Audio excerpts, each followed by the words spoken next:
Ito na po ang aking niluluto. Nilagay ko na po ang aking isda. Siyempre, paboritong, alam mo ba guys, yung isang yung ito, isang kamatis, isang piraso lang nilagay ko. 10 piso na. Oh my God. Siyempre, mahal ang bilihin, kaya no complain na tayo, basta isa ilalaman ng tiyan. Simpleng pagkain, basta mayroon, okay na yun. Sa panahon ngayon, hindi kompetisyon ang kinakain natin. Kailangan lang natin na may mailamang sapat na. Kaya ito ang aking gulay. Lalagay ko na para mas masustansya, tipid, panlasa, o di ba? Saluyot. At saka syempre, malunggay. Yan po ang aking masarap na pagkain.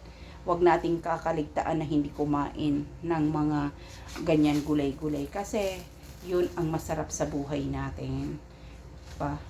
Strong tayo sa lahat ng oras pag may kinakain tayong malunggay. At syempre, doble-doble ang mga bitamina nito kasi saluyot, malunggay, yun po ang aking inilalagay. O, di ba? Kaya, see you guys. Ano ang ulam nyo for tanghalian? Simpleng pagkain, basta mayroon, always thankful to God tayo. Bye! See you for more!